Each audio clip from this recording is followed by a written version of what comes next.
Anthony, I'm feeling hungry today. I want pineapple pizza. Oh, God. I'm Anthony. Welcome to No Vacancy Live. That's my friend Glenn. You're watching the #1 show in hospitality.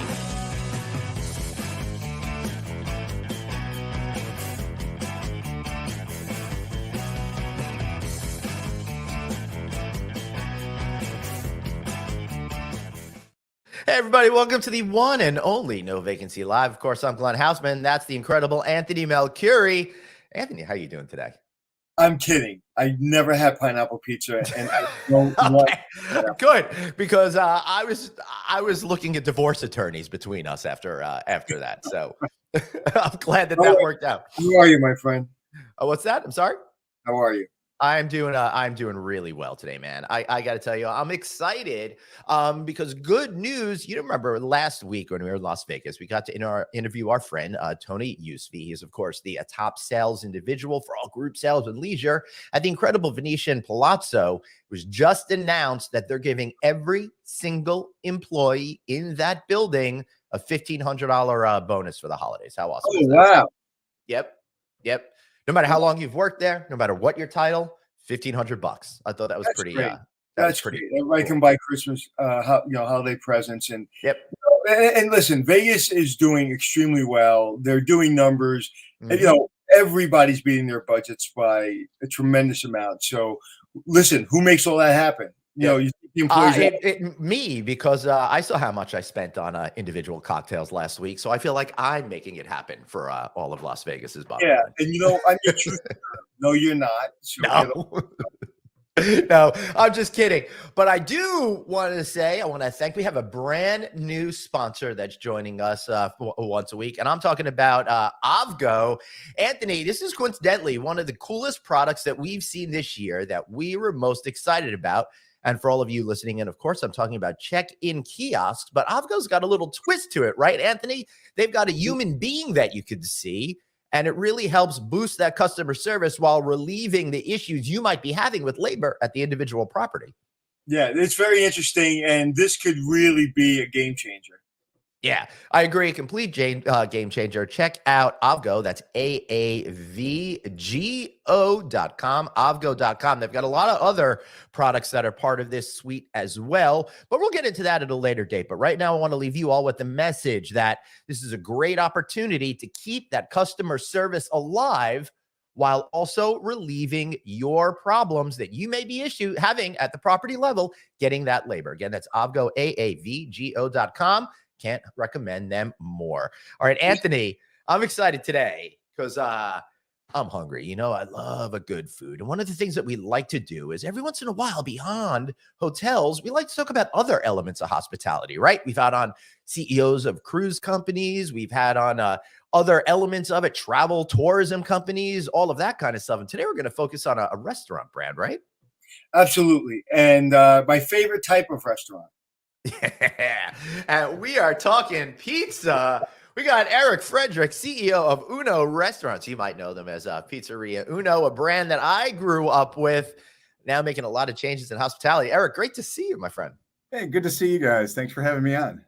This is excellent. Anthony? I'm always amazed. How do you know Glenn? Because when he said you were going to be on, I said, how do you know each other? And apparently you guys know each other for a while. Nah, not too long. Erik, you reached out to me, right? We did, yeah, late September. Yeah. Oh, okay. I thought you guys grew up like eating pineapple pizza in Long Island or something. No. We might have, but maybe we did. But Erik and I were sworn to secrecy about that because he needed some self-respect going into the pizza business. So what's going on with Uno Restaurants? I like Glenn. I've known him for a long time. How many do you have? Where are they? And are you getting into the hotel space? Yeah, sure. So we have about 80 restaurants. We operate 32 of them, and the rest are franchised. Primarily, we are up and down the East Coast from Bangor, Maine, down to Virginia Beach. We've got a cluster in Orlando, and then we have our original restaurants in downtown Chicago. And so that's really where we've got a few in India and some in the Middle East, and that's kind of where we are right now. And part of the reason I got to know Glenn is we are expanding our franchise base and into the hotel world. And so really what we're doing is we're helping hotel operators convert their restaurants into a Pizzeria Uno. We'll talk more about that later. Yep. And that's how I started listening to you guys as I wanted to learn more and more about the hospitality industry. Loved all your podcasts and said, you guys are someone I want to get to know. And we wanted to get you to know too, because when I sense a good pizza hookup, Erik, I'm all over it. I had the opportunity to go to Pizzeria Uno's, the original one, when Anthony and I were in Chicago. Anthony would have joined, but he was on assignment somewhere else and met up with me the next day. But what was really cool is being in that really old style building. It's a classic Chicago building, and the classic pizza. Fortunately, the pizza was fresh. Not 70 years old, but Anthony, did you know Pizzeria Uno, that was actually the first deep dish pizza? They invented it. I didn't know that, but I will tell you, when I asked people where should I go for, I'm not a deep dish guy, right? So I was like, listen, I've had deep dish before. I haven't been to Chicago in many years. I said I had a couple of hours before I went to the airport. I said, let me get some deep dish. So I asked concierge. I asked a couple of people I was with, and I said, where should I go for some deep dish? And you were on the top of the list. You and another restaurant. They said, you can go here, you can go here, but you were definitely on top of the list. Oh, that's great to know. I love hearing that, because I don't even know if it's one that, we typically don't go around and pay them to make recommendations and all that kind of thing. But oddly enough, that sort of feeds into our whole strategy, because what you really want the concierge to do is say, we got a Pizzeria Uno right here. Yeah. And it's unfortunate because the one you were a little further away, so I went to the one that was closer, and it was unfortunate. I should have went to yours, because I'm still not a deep dish pizza, because the one that I received. Wait, he was not a deep dish pizza, which you had, right, Erik? I don't believe you had deep dish pizza, and I believe you went to Giordano's. Is that right? I had a crust with a lot of cheese. But were you at Giordano's? I don't want to get out another pizza. It has to do with the type of pizza it is, not the quality of the pizza. Dish, it's stuffed pizza, which is so that's what I had. I had lasagna I had stuffed pizza, and I'm not a stuffed pizza kind of guy. Not the same. Yeah. What all it was a big pie of mozzarella and ricotta, it seemed, and it was just like literally a reason to keep cheese, on a plate. And so it was not something. So totally different. This is why everyone tunes into No Vacancy Live, because we get to the issues, dispelling the rumors around what is a deep dish pizza. How did Pizzeria Uno invented? When was it invented? Who invented it? And how did it come to pass? Well, so in terms of who invented it, I prefer to think of Uno as the birthplace of deep dish pizza. John F. Kennedy has a great line that, success has many, many fathers. And Pizzeria Uno was started in 1943 by a guy by the name of Rick Ricardo, who was one of the biggest restaurateurs in Chicago, and Ike Sewell, who we consider, our true founder. And Ike had basically a liquor distributor, and that's just, nothing like pizza and booze go together. So a match made in heaven, and they formed a partnership in 1943 called Uno. And that's really where it started. And the recipe actually evolved over the years. And, we have a major competitor who, says that it was actually their founder who worked for Uno, which is true, and invented, didn't even start working there until a few years after we had started.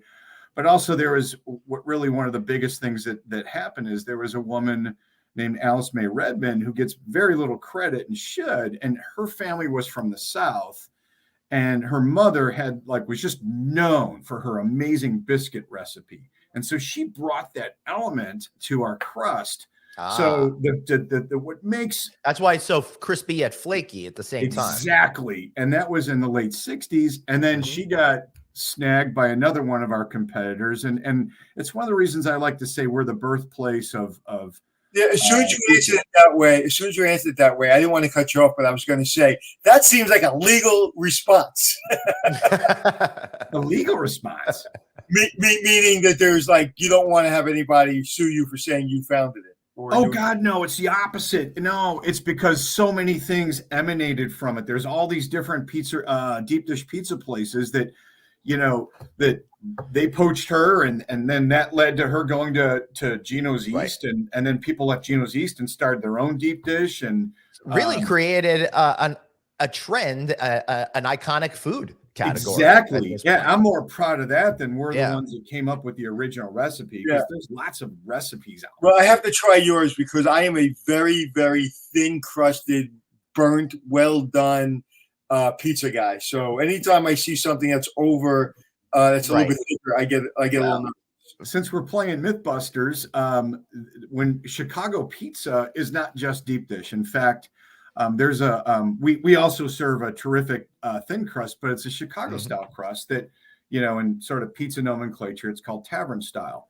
And probably the big difference, there you go. I got a picture of a thin crust pizza up there for audio listeners. And the big difference, I think, between that and New York pizza is the sauce goes all the way to the end. Now, this one that you're showing has all kinds of, it's our veggie extravaganza. That looks amazing.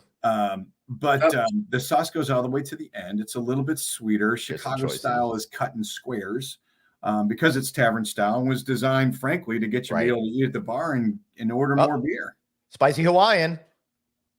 Yeah, I'm in one of the camps of I'm not at all pineapple on a pizza. So I like to tell people that we keep track of who orders the pineapple and write it down, and one day we'll give it to the government or something, but it's but I get it. There's no right or wrong way. I will say that there's no right or wrong way to have pizza. That's thick, thin, pineapple, whatever you want on your pizza. It's your pizza. You're allowed to have it. And that's what's great about pizza. It really allows, show me your pizza and I'll tell you about your personality.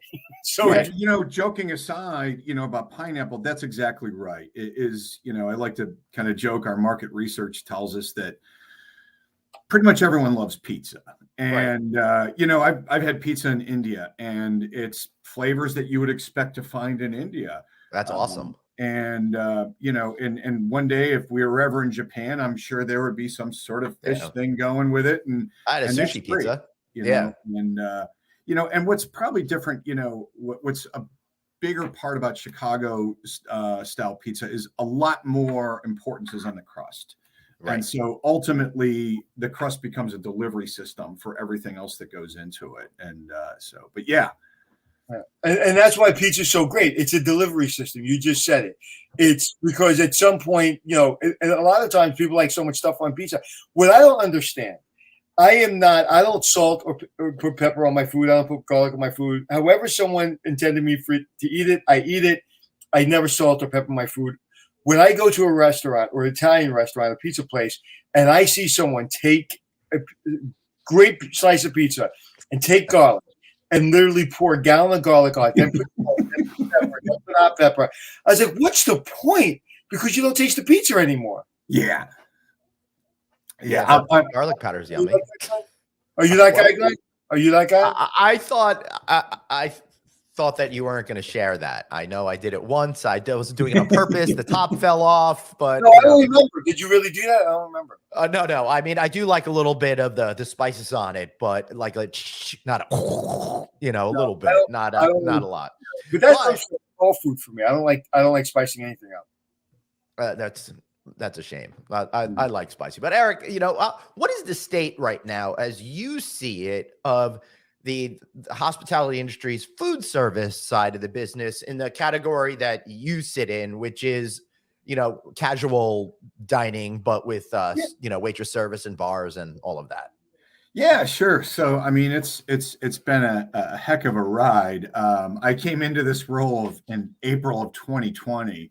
Right. So, a bit of a battlefield promotion. I can't imagine. That must have been incredible. So, but maybe Anthony, you'll appreciate it. I don't think anything, being a veteran, nothing prepared me more for that time some of the training we got, and in the military and everything, I've just adapted, just overcome. But well, we were at the Pentagon yesterday or 2 days ago, me and Glenn, and one of the things we talked about on yesterday's show was the sense of mission. So yes. mission, it's like you don't get excited. Like it's not like, oh my God, what are we going to do? It's like, okay, what's the mission? How do we win? Right. But also a very big part of taking care of your people to accomplish that mission. You can't win without your people. There's no winning without your people. Yeah, exactly. But to your question about the industry, so it's been, it's been a pretty bumpy ride, to say the very least. So, the quick history is I think most of us thought that COVID was over. We were coming out of things in October, November of last year. Mm-hmm. Growth was up and everything like that. Then Omicron hit. Yep. And in a lot of ways, it was almost a shutdown for, a lot of folks. You just, not only were people not coming out because of Omicron, but, if you're taking care of your people, you're not, as they get COVID and Omicron was just so incredibly contagious, right? That, we were closing restaurants, here and then we just couldn't staff them. So you combine a staffing shortage and all that. And then that came out. And then I think everyone had a killer March. And then all of a sudden, the inflation, the costs, just went through the roof. And, you can't pass all of that on to the consumers. And so everyone's sort of trying to figure out, how do we deal with that and everything. And one of the great things about skewing heavily for pizza is it's one of the lowest food cost, things that, in terms of just a overall, menu mix that you can have. So we've been lucky on that, but it's interesting. I was just chatting with my supply chain guy and we were talking about, of all the things that we order, right, is there anything we didn't have a shortage of at one point in time or another over the last, was there easier to make that list than the list. Wow. I mean, honestly, we had a shortage of coins, let alone pepperoni, let alone chicken and all that. You had a shortage of what? Coins, change. I mean, it was just amazing. All this. So here we are. I think unless you were probably working at Bennigan's in the late 70s, this inflation is brand new to us. We've certainly seen recessions before, but it's a little bit different because in a recession, people certainly tighten their belt and maybe don't go out as much as they used to. But your costs come down because invariably, commodity costs drop in inflation. Right. Now we've kind of got that double, the restaurant industry is going through that double-edged sword of, A, I can't find people. B, the customers are saying, it's getting expensive. Everything I do, everything from gas to groceries, maybe I won't go out as much. And then the cost structure is up. And so, we're all trying to navigate our way through that. Yeah, I'll tell you something. You just made me think of this morning. I had to take my friend. He had to drop his car off at the mechanic. So 6:30 this morning, I got up and I met him at the mechanic and I brought him home. And he goes, "Hey, do you have time to have breakfast?" I said, "Sure." So we went to this Greasy Spoon, literally, that I don't go to because I'm like, I don't want to go. It's under the subway station. I'm like, I'm not going in there. But no, I'm telling you, trust me, it's good. So best English muffin, best egg, best everything. It was absolutely the best breakfast I've had in a very long time. And Glenn's had breakfast with me. I'm very picky about my English muffins, burnt with butter, right? So, we had a good one in Chicago, by the way. It came out. We did. It came out quickly. It was beautiful. Anyway, so I didn't realize the service was great. The young lady was wonderful. It came out quick and the food was good. But I didn't realize because back in the day when I was growing up, basically 2 scrambled eggs, an English muffin, and a glass of apple juice, and my friend had basically the same thing, would be $14, maybe. It was $32. I didn't realize that until just now. Right. Wow, that bill was $32 for scrambled eggs and an English muffin. And but I'll go back because the service was good. They got it right, and it was fine. But if you don't get the service right, if you don't get the cleanliness right, if you don't get the order right, then that $32 would have stood out. If she was rude or if she didn't get my order right, I was like, $32 for this? This is crap. But because it was perfect, I'm just now thinking about it because you said food costs went up so much. So it's very interesting. Yeah, and you absolutely nailed it in terms of how you win, and Right. it's what makes restaurants and hotels so similar in many ways, because you leave, and what you want, you don't really say, what do I want my guests to think? You want to say, what do I want my guests to feel? And if they left and they said, you know what, the food was good, I got treated very, very well, I had a great time tonight, that's going to overcome, the sticker shock and everything like that. I guarantee where you went, they're probably making less money than back in the day when they were serving less. They just can't pass it all on, Right. And so, Absolutely, because those people that are behind the counter probably asked for a raise of almost double what they were making. I think, and that's another thing. Glenn and I have been doing this show for a long time now, and in the beginning, I was going crazy about when people said you can't pay people $15 an hour. I was like, well, if you don't pay them $15, they're going to demand 25, and that's what's happening. People are demanding higher wages, and we're having no choice but to give them because we can't find anybody. We just had a hotel brand, come out and say, we're going to do this, we're going to do that, and everybody's like, oh, that's so exciting. They're going to pay these wages and these benefits. Well, they should have been doing that 15 years ago. Yeah. Go ahead. I'm sorry. Oh, no. And it's funny because I haven't really heard the minimum wage debate in a while. Right. Because no one's paying it. Right. Yeah, right. Yeah, I think federally it's like still $7.25 an hour. Yeah, that's it's irrelevant. And what's interesting is before the pandemic, you would go into those B and C markets and you would see $8-9 an hour, and you would see them getting out. Now the B and C markets, because labor is so short, they don't have as many people to pull from. You're seeing in those areas Target and Dunkin' Donuts and Starbucks paying $25 an hour for employees, whereas those used to be the least expensive, but you can't find people because now they're driving Uber, they're going to Amazon. And I just had a friend tell me he's driving Amazon. He's making good money. He's making better money he's ever made. Yep. And people will say, well, where have the people gone? That's exactly right. They're driving.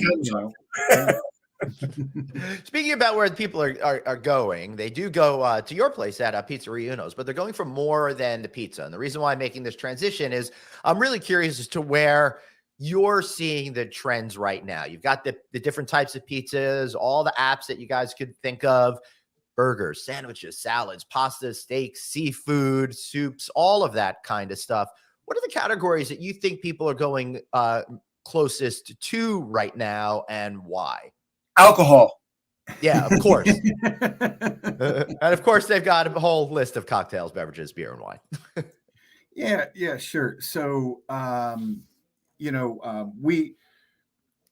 the original downtown Chicago pizzas is really just pizza. And we've left those the way they were, since really the 40s and all that. But, but they're small. And so when the company started building out, they were putting up 6,000 square foot, restaurants that you can't just do pizza and survive, No, because if I want a pizza, but someone doesn't like pizza, then you're not in the conversation. Yeah, exactly. And so pizza's definitely our core. From a trend perspective, starting with pizza, Detroit style pizza is absolutely red hot right now. And if you haven't had it, you got to get it. And it came out of nowhere. And because those fast food delivery chains are all starting to offer that particular product. Yeah, right? It's not that's not it. So, and it's funny because they started with Buddies back in 1946, and all of a sudden it just became popular, and so we actually serve a Detroit style pizza, and even though we're a Chicago brand, people don't care. They just want awesome pizza and of course, and all that, and we're happy to do it. So that's been really very, very much on trend right now. In terms of just where things are going. We're seeing a lot more demand for pastas than we saw before, and a lot of just different interesting flavors. And I think, and I've lived all over the country in my time, and I've always thought that New England probably had the least amount of spice, in their palate and restaurants and whatnot. Mhm. But you're starting to see people look for a lot more bolder flavors and a lot more, things that I think before there was probably this, well, if we don't spice it up, then we won't offend anybody or Right. anything like that. But I think what people really want is something that's just, a little bit different. And let me just make a guess here. You're more of the food expert than me, but I have a feeling in culture, combining with the fact that people start to get more interested in other types of cuisines than they grew up with, and coming to the forefront, a lot of ethnic cuisines that had that great spice, Indian, Mexican in particular, those Yeah. sorts of things probably got people realizing that, oh, I can add spice and it'll improve. And let me be cheesy here, make that flavor run deep. So yeah, we're definitely seeing a lot of that, trend wise, Right. what's, in terms of bringing people in. But, that right now within the restaurant industry, probably one of the biggest, trends that you see is, again, kind of going into our economic environment is there's Right. a lot of talk about value. Right. Right. And, part of the way we're playing it is, look, you can feed an entire family on a pizza, especially Yeah. one of ours. And Oh so, my goodness. Yeah. and so that you see that an awful lot too, in terms of where the industry is going, because people are looking for that, with this, and Mhm. the inflation and all that kind of thing. So I'm curious because you've been around for a long time, and the franchise model is kind of the model that you're going with. And how hard is it nowadays to convince people to go into this kind of area? One, because costs are so high. Two, because labor is so high, and there's so many different options of franchise to choose from. What makes your franchise more accessible? Yeah. Something I want to do. No, great question. So as we started to come out of COVID, spent a lot of time with my leadership team and my board and talking about, okay, well, let's start with who we are and what Mhm. we bring to the table and whose problem can we solve? Because you're right. If we just said, hey, look, put up a Uno restaurant in a 6,000 square foot box in today's environment, and Right. you can do that with a lot of different concepts. Well, why would I do Uno? It's hard, to make, there's so many great concepts out there, and we are too. But what we started to think was we have a unique opportunity to target hotel operators and in ways that pizza specifically can solve problems. Now you stay in a hotel, and what do you see? You see all this takeout pizza come in the front door, right? Mhm. And all of a sudden they start to get that revenue. I don't know about you. I mean, but outside of city centers, I really don't go out to eat at my suburban Marriott, or Right. Delta or whatever. I don't get takeout from them. And so all you have to do is go on DoorDash and Grubhub, and you got a Pizzeria Uno, and you're doing Yeah. takeout and delivery of the local community. And that's unique to pizza. Putting in another, generic casual dining brand in there is difficult for them. What's the big differentiation from what they're already doing? So you just said something that's very interesting to me because this is a space I don't really know a lot about. These ghost kitchens that are popping up. I was Yeah. just thinking that. Oh my God. I was Why not get a cluster of these hotels and you have a Pizzeria Uno kind of ghost kitchen where you don't need all this labor and all this frontage, where you can just get that delivery the way you want it, and you don't need all that retail space. Yeah, we're not really offering a ghost kitchen model because it's fairly limited, and the juice probably isn't going to be worth the squeeze on either side. But when you make your actual, if you've got a full service restaurant, and we're specifically to your question of why would someone do an Uno? We're specifically targeting hotels who are either building new, or they're going through a conversion or some sort of a refresh, because you're going to spend all that money anyways. right. So I'm sorry, go ahead. And so all I'm doing is saying, look, you're going to use, a couple my specific oven, but my green paint's not going to be any more than your yellow paint and all that. So their incremental costs are nothing, but now they get all these revenue streams they weren't getting. And as Glenn said, we have sort of the gamut, of things on the menu that full service brands are going to, the brand is going to say you got to have a fish, you got to have a steak. And it's interesting. It's one of the staples that when you're traveling and a lot of people want to eat healthy or whatever, it's one, and pizza I think is healthy, but it's one thing that cauliflower crust. It's one thing that satisfies me is I get, if I'm having a long day and I haven't eaten, I have some pizza and I'm done and I'm good. But you just mentioned something. You mentioned Delta, which is a Marriott brand, and we have a friend of the show and my personal friend who runs the brand, the Delta brand. And so when you say Delta, because most people don't even know the Delta brand. Have you stayed at some Deltas, and is that kind of brand, is that a good concept for your brand? Well, I'll tell you, it's not that we've targeted Delta. It's just that, one of our initial our first franchisee is in a Comfort Inn Suites, and he's in the middle of converting to a Delta now.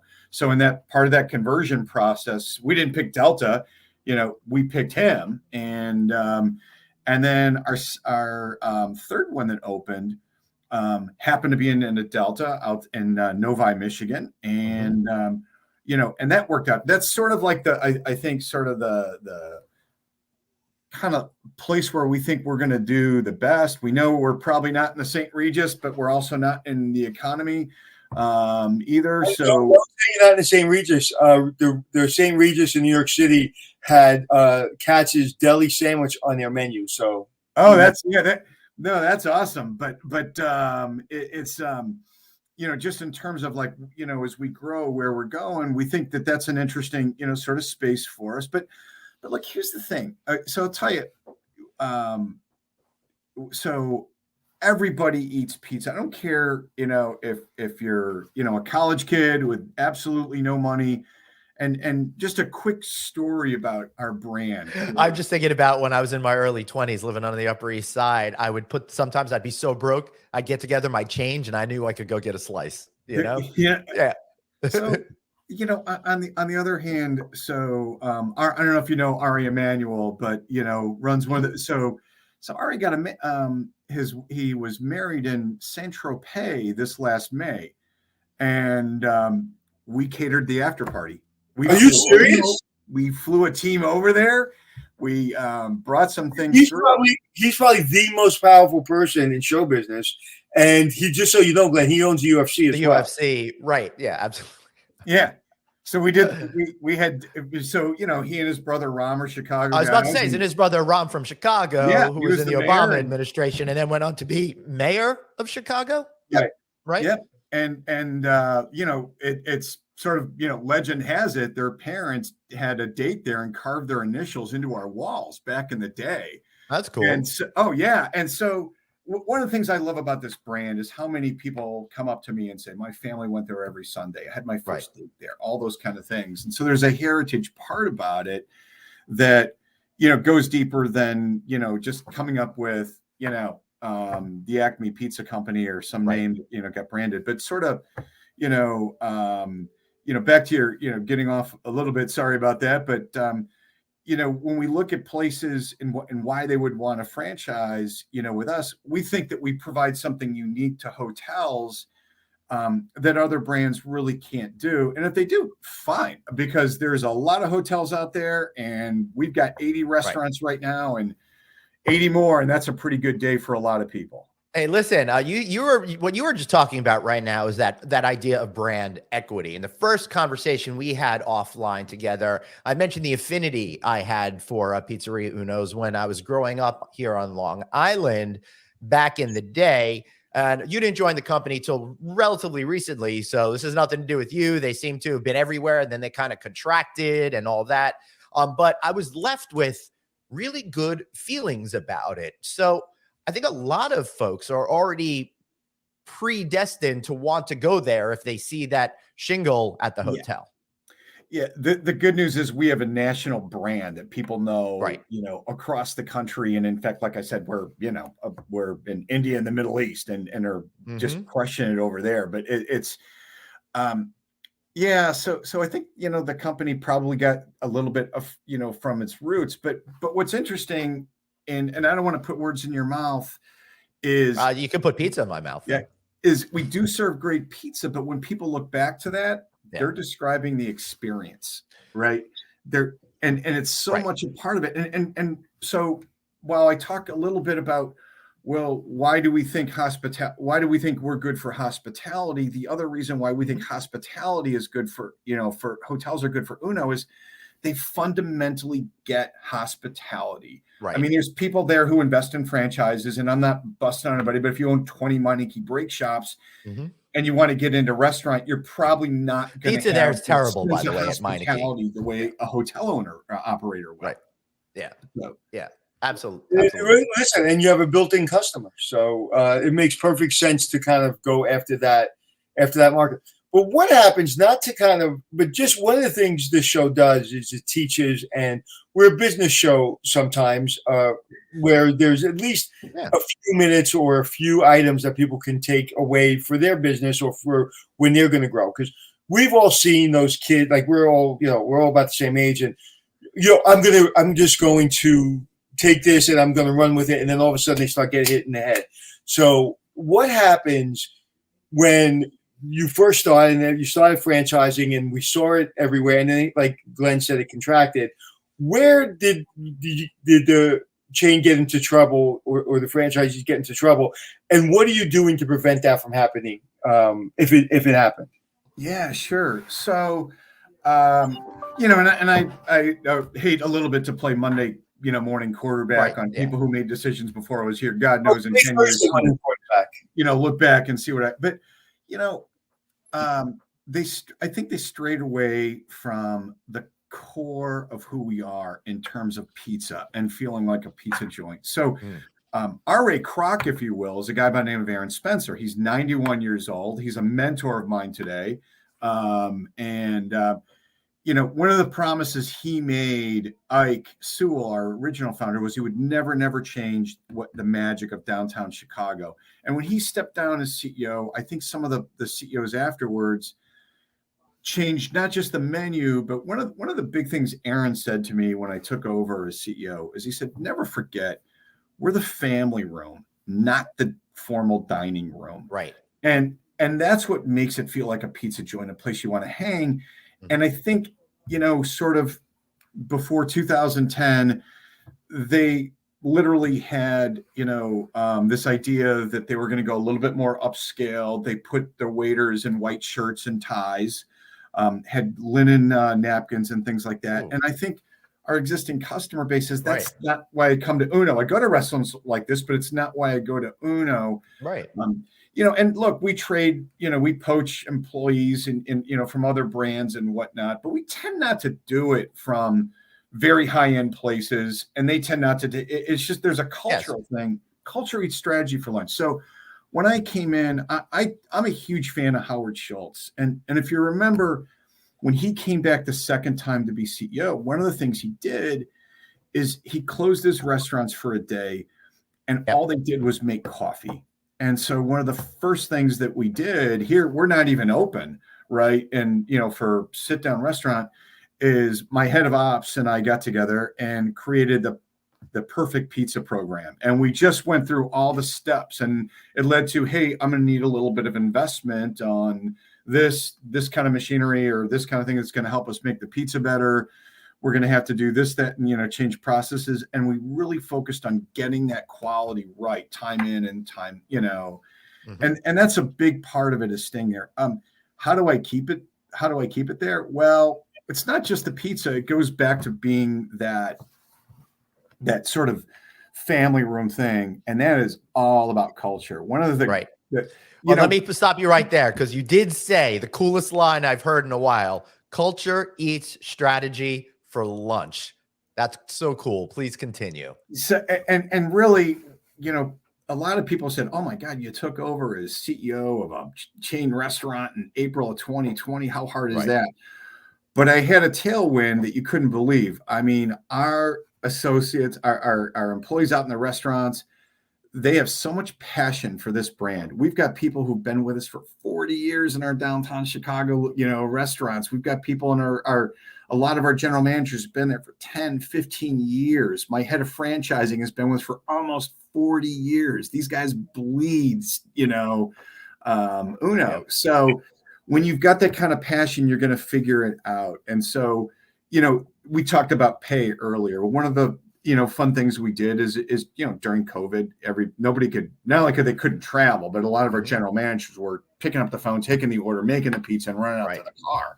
As general managers in hotels are out there cleaning those rooms and keeping the engine going, right? Yeah. So what we did is we gave them all round trip tickets for 2 anywhere in the continental United States. Nice.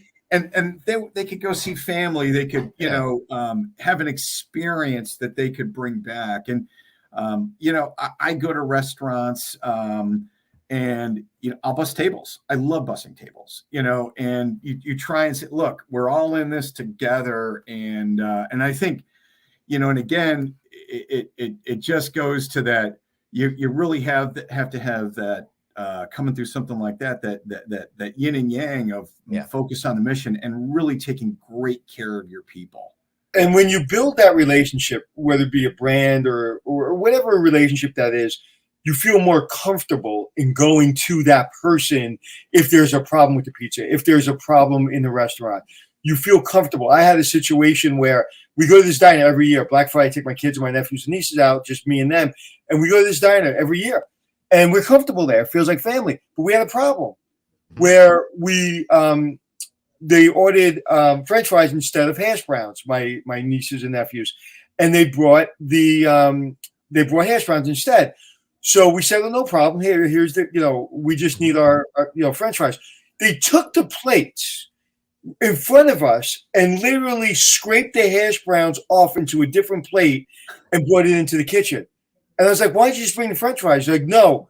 I was like, why? He's like, because it's the policy. So, okay, so they scraped the French fries into the dish. And I went to the owner and I said, what is that about? He goes, well, you have to understand, people eat half the food than they want, and they want the other thing. I said, yeah, I understand that, but this isn't that. It was on the plate. You made the mistake. He admitted he made the mistake, and it's not a big deal. To take the plate and scrape it off in front of us is embarrassing. Yeah. I mean, so that one little thing that they did, I will think twice about going back to that restaurant that used to make me feel comfortable. So that culture of the customer, is trying to get over. Yeah, customers trying to get over, but you just can't paint everybody with the same brush. Well, and that's exactly right. And I think, you definitely have to have your policies and procedures, but in the end, you've got to trust your customer facing people to do the right thing. And if they understand the guardrails, like to have a policy that you're going to take it away, they're I can't imagine. I can see if I ordered a hamburger and you gave me a filet mignon and say, hey, I didn't order filet mignon. That's for that table. Here's the dish. But we're into our meal. We're about to, maybe they took a couple of bites of the eggs. So then they have to pick up their plate and somebody else touching their plate and scraping it in front of the dining room. I think it was a mistake. But the owner doubled down and said, you have to understand. And we were arguing. And now I'm into a good old Brooklyn street fight. I'm not mad. I'm telling you, I'm not mad. I'm not mad at you. I'm not upset. I understand, but you're not listening to me.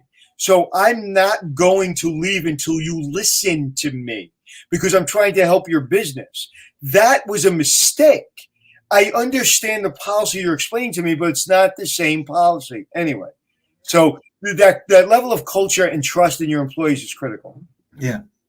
Yeah. You just can't and expect them to, look in every situation. Here's what you're going to do X, Y, Z. Who wants to work in an environment like that? Anyway? I'll tell you, the waiter was afraid he was going to get fired if he didn't do that. Instead of him making his own assessment of the situation, I know that man thought he was going to be fired. Yeah. The other thing, people say it's hard to change culture.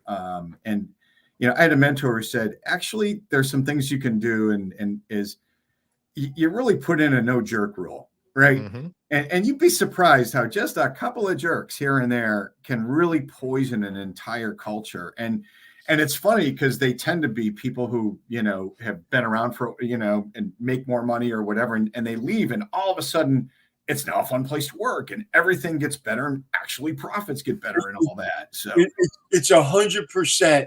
I always say when I go in, people think I have to clean house when I turn around hotels. It's typically getting rid of 10% of the people that are causing the problems, right? and then everybody else that was mediocre will start to raise up to the. This is what I say: 70% of the people are mediocre, 20% of the people are superstars, and 10% of the people are problems. Instead of focusing on the 70% of the mediocre, we focus on the 10% of the problems, and we never change them. If you change them out and promote them to customer, now you have focus to deal with the mediocre people that want to be successful, because the superstars you don't do anything with. Yeah. You just bring them coffee and say, "May I shine your shoes?" But we spend too much time. He learned that in the Air Force. We spend too much time on the 10% of the people, and that drains you. I love when people say, "I don't have time to interview employees," but you have time to deal with all the nonsense. Right. That's my favorite. That's my favorite. I don't have time to interview employees. What do you do? Well, I'm spending 80% of human resources finding the bad employees I didn't interview. No, it's funny because I interview every general manager, that comes to the, that fills an open role and everything like that. And look, I'm not there to say, can you run a restaurant? If my ops team hasn't done that, then there's other issues. It's all about cultural fit and how are they going to manage and lead people? How are they going to motivate people? And frankly, will they have the discipline to not put up with people who, pretty much take that 70% and slow them down because they just demotivate them? So, you're an old Navy guy. I'm an old Air Force guy. Glenn, never been in the military. He went to the Pentagon with me the other day. And one of the things that he noticed was everybody was walking the same speed.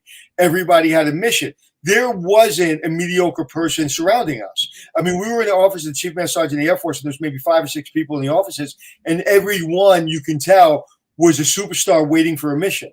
They were all ready for, like, whatever comes our way, we're going to crush it next, because their job is to win, right? Yeah. Is to deter, be prepared, fight if necessary, and win 100% of the time. And we were born into that culture. So you can't go to war. And again, business isn't war, but it kind of is. You can't get through a COVID. You can't get through challenging economic times with mediocre people. You can't do it. Yeah.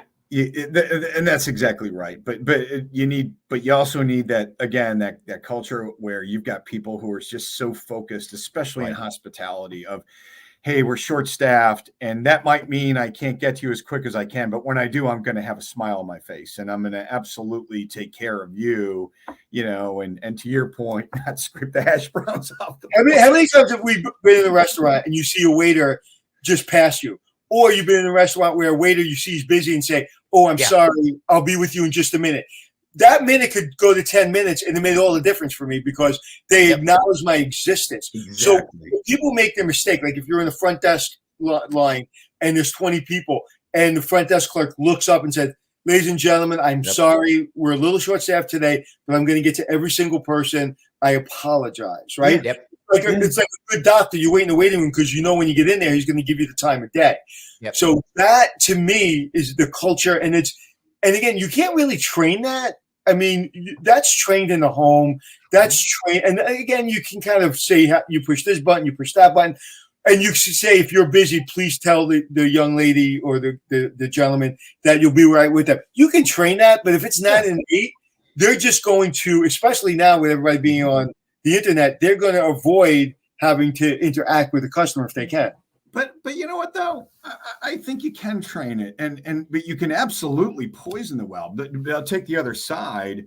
If you're going to that hostess and like you got to see people every 5 minutes, you got to see them or whatever right away, and if you don't, then what's the old line? The beatings will continue until the morale can improves. Right. That's going to translate down. And if you're all over your people, especially in hospitality, that's just going to go right to the guest. But if, and again, I go back to this family room thing and you let your people be themselves.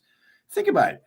Forget the fact that you're this hostess with a job description and procedures. You're a human being. How would you want to be treated if you're a human being? And what I always tell people is just imagine all your friends and family are coming in today. What would you want the restaurant to look like? How would you want them to be treated and all of that?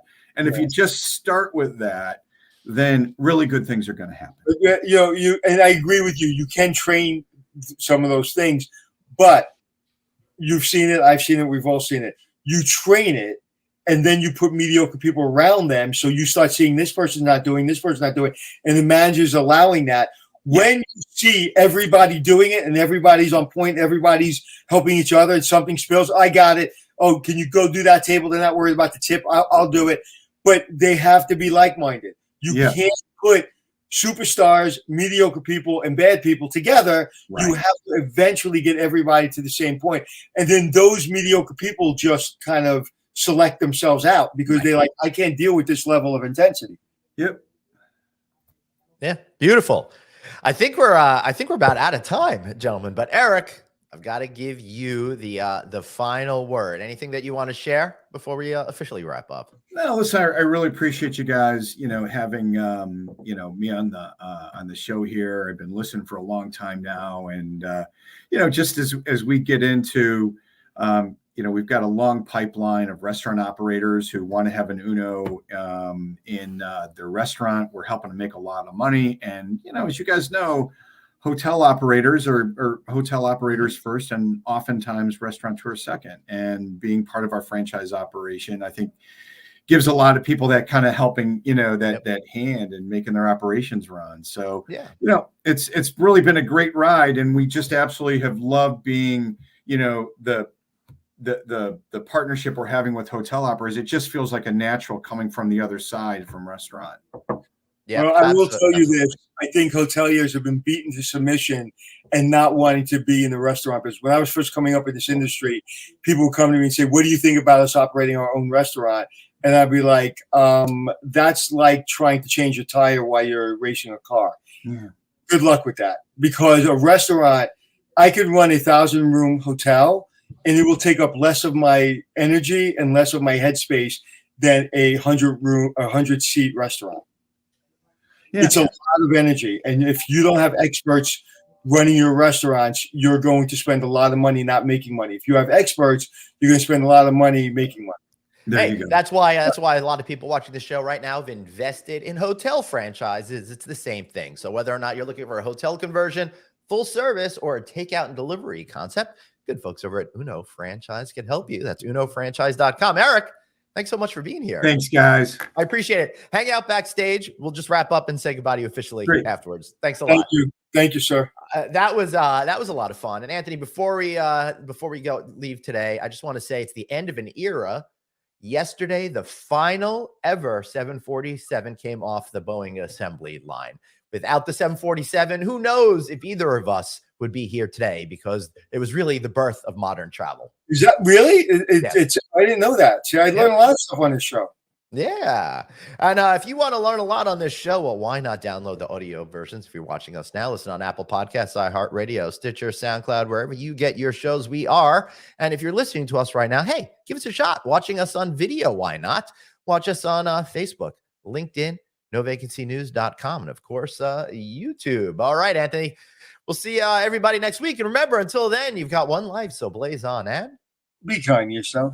See you then.